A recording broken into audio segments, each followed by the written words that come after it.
In his State of the Union address earlier this week, President Trump stated that we have finally, quote, ended the war on beautiful, clean coal, end quote. Clean Coal later responded, I have a boyfriend. We're still awaiting a response from the First Lady.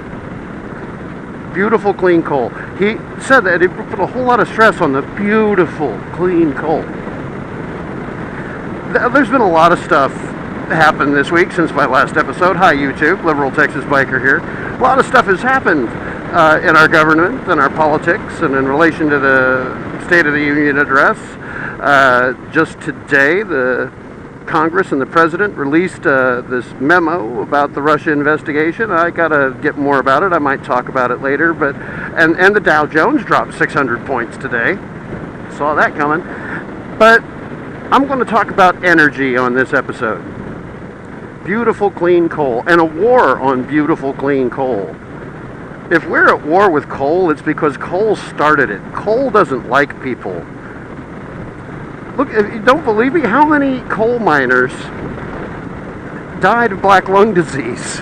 How many people have died in the Great Fog in London that was caused by coal ash and coal smoke?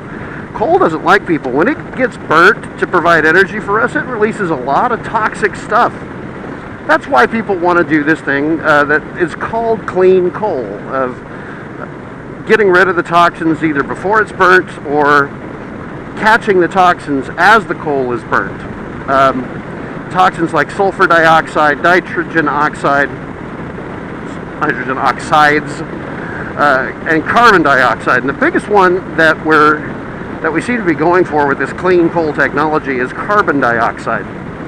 And what it's actually called, clean coal is a nickname, what it's actually called is carbon capture and sequestration. I'm just going to say CCS because those are big words and I'll stick with CCS. And CCS technology has been around since the 1980s. It's not that new. Problem with CCS technologies is it's really expensive. It costs a lot of money to retrofit a power plant to be able to do carbon capture. And power plants are not that motivated to spend money on carbon capture. And the way that it works is the carbon gets burnt, and when the carbon dioxide gases are released, they have processes in place to capture it, compress it, and liquefy it. And then once it's liquefied, it gets transported underground through a pipeline, or it gets taken out to the middle of the ocean. So yeah, we're still producing the toxic waste, we're just not putting it into the air. We're putting it into the ground, we're putting it into the seawater. I'm not going to go off on injection wells in this video. I'll talk about injecting stuff into our earth as, wastewater and waste CO2 and what that does. I'll do that later. That's a whole different rant. There's other places I want to go with this. But that's what it is, and it's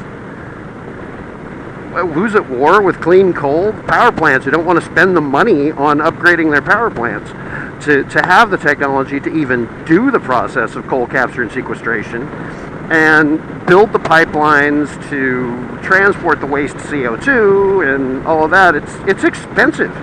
And the biggest thing that coal has going for it is it's cheap. Well, when we integrate clean coal, it ain't going to be cheap. So there goes that.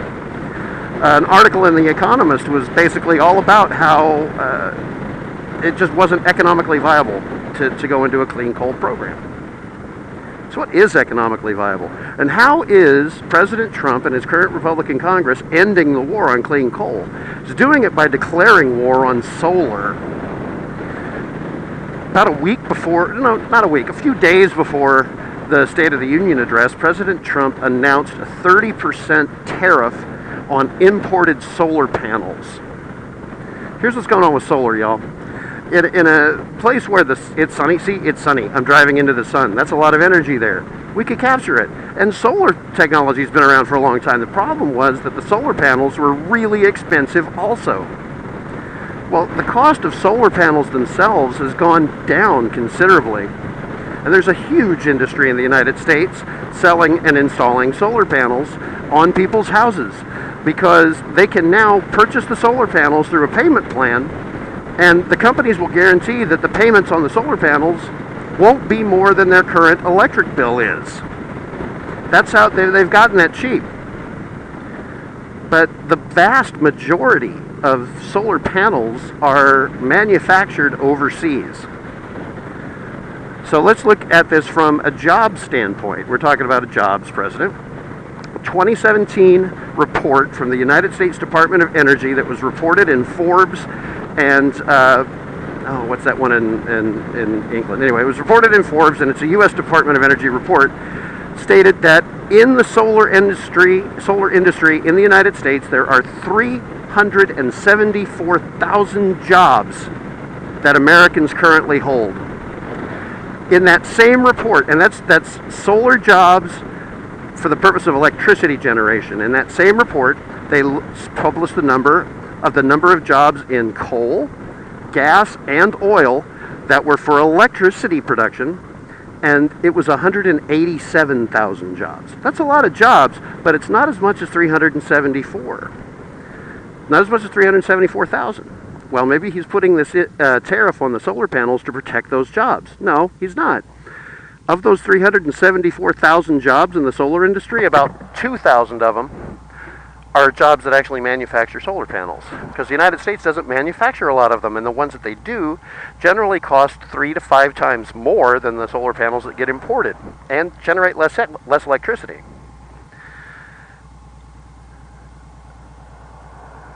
Another report from Popular Mechanics stated that while solar's doing all of this stuff, there are a grand total of 21 carbon capture sequestration power plants on the entire planet.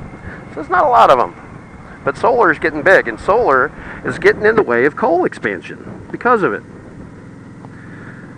374,000 jobs, 2,000 of them in manufacturing. Where do those other jobs come from, you ask? They come from salespeople who sell the solar panels to folks. They come from installation. When somebody buys the solar panels, a crew has to come out and install them. They do come from manufacturing. They come from manufacturing tracking systems so that the solar panels are installed the right way. They come from manufacturing mounting systems so that the solar panels can go on somebody's roof. And this new tariff is estimated to possibly cost at minimum 23,000 jobs from that industry. 23,000 jobs from that industry are going to go away because of that tariff. Why does that tariff there? To boost the clean coal, where there's, maybe there's 21 clean coal power plants on the entire planet as of 2016? No, I don't think it has anything to do with jobs. Somebody got paid. That's my opinion, and I don't have the investigative resources to look into it. But you know what I want you guys to do?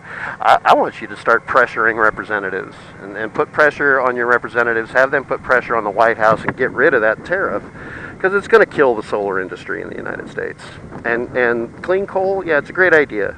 Get rid of the emissions from coal, and that way we've still got the cheap power source, and we can still employ people mining coal fine. But let's not do it at the expense of other people's jobs. A lot of Republicans, a lot of conservatives say, well, if your job went away, train for another job. Tell that to the electricity industry. Fossil fuels are going away. Fossil fuel electricity production does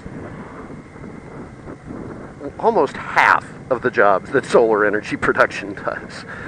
And yet we're going to attack the solar industry while saying that we've ended the war on beautiful, clean coal.